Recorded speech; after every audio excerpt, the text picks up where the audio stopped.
I could hear the footsteps coming towards the door, but I pretended to be asleep. It's a trick I learned a long time ago. You see, if I pretended to be asleep, he would leave me alone. The door slowly opened and then quickly slammed shut, but he must have heard me move because it opened so fast. And this time, he had a baseball bat in his hands.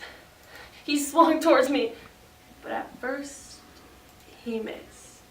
But he had me in the corner. There was no escaping this. Not this time. Sadly, the abuse rate of people among their partners is dramatically getting higher and higher. In the story I Will Always Know Where You Are by Mariah Olson, a young girl is abused by her partner Zach. One day, she finally escapes the horror of abuse. Sometimes, when I was little, me and my dad would play hide and seek. I'd hide in the closet every time. I could always hear him walk back and forth in front of the closet door, calling my name as if he didn't already know where I was. The smell of those freshly washed winter jackets filled the air. And then my dad would open the door. "There you are," he'd say with a jolly little grin on his face. "Here I am," I'd say with an even bigger grin on my face. "Daddy, how do you always know where to find me?" "I always know where you are." And then he reached out, his rough but kind hand, and pulled me out of my hiding spot. So I started dating Zach when I was 17. You know how they say there's someone out there for everyone? Well, Zach, he was my someone. From his intoxicating charm to his bright blue eyes, he was everything a girl could want. Not to mention, he was a star quarterback of our high school football team. Nothing, I mean nothing, could beat wearing his jersey to every Friday night football game. And on Saturdays, well, on Saturdays we'd go to parties. Whatever party was happening that weekend. And we'd walk in, his arm around me, both of us were smiling. I couldn't imagine being with anybody else. He took me on countless dates to places that I never would have gone to if it wasn't for him. And one time he even skipped football practice just to take me to the county fair. He tried for hours to win that giant stuffed teddy bear. But eventually he just paid off the carny so I could walk around carrying it. I was so lucky. But I felt proud because I knew how Zach was when people weren't around. He would listen to me complain about all the other girls at school and help me cram for a test that I should have been studying for all week. But most of all, Zach was the only one there for me when my father died. I started pushing away my friends and my loved ones. I was afraid that they'd just disappear like my father did. But Zach started going to more and more parties. But this time around, he went to all of these parties without me. There was no arm around my shoulder. It was just me sitting at home waiting for someone who might not even show up. And that's where my love story turns around. Zach used to tell me stories about how his father wasn't good to his mother and that his mother deserved better. He told me how he'd come home to his father's hands around his mother's neck and he would have to pry him off of her. He often had cuts and bruises on his arms, but he always said it was worth it. And every time he told me these stories, they would end the same. I'm never going to turn into my father. But little did he know, he was turning into exactly the man that he did not want to be. When he would drink, he would take out his anger on me by hurting me. He would come home at countless hours of the night expecting me to take care of him. And at first, I took very good care of him. But eventually, he was just never satisfied. He felt bad about it the next morning. He always did.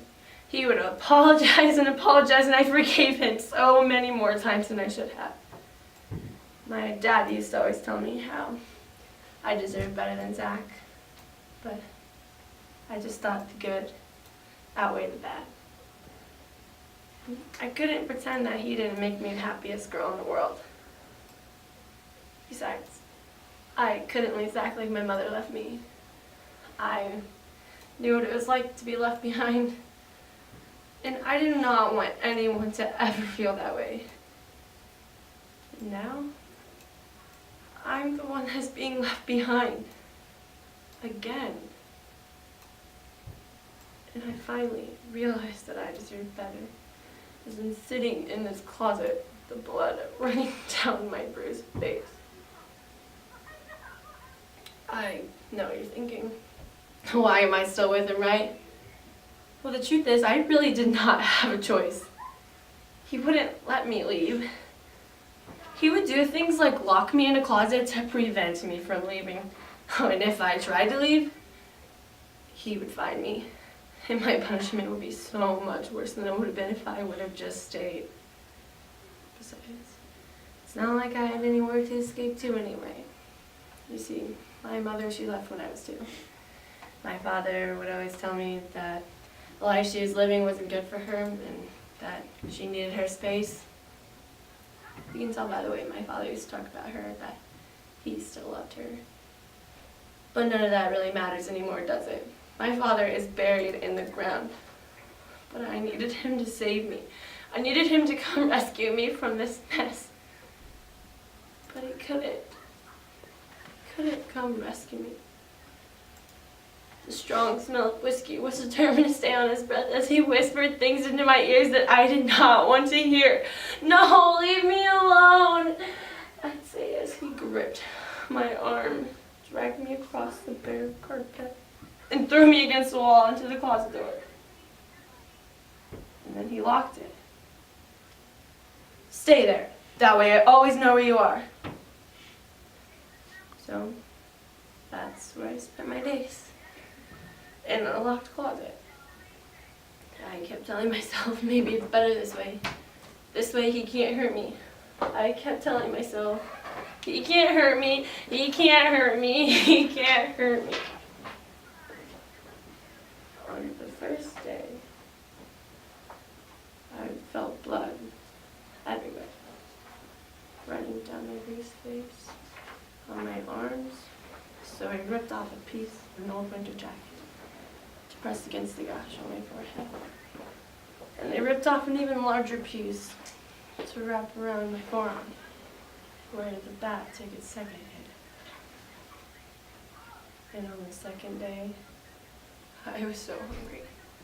My stomach was growling. My hunger just kept growing. And on the third day, I began to fade. I could no longer smell the smell of those old winter jackets. I could no longer feel that blood running down my bruised face. I could barely see the light shining through the cracks of the door. But then I faintly heard someone walking back and forth in front of the closet door. Then the door opened. I squinted my eyes through the bright light to see who it was. It was my father. There you are, he'd say with a jolly old grin on his face. Here I am, I'd say with an even bigger grin on my face.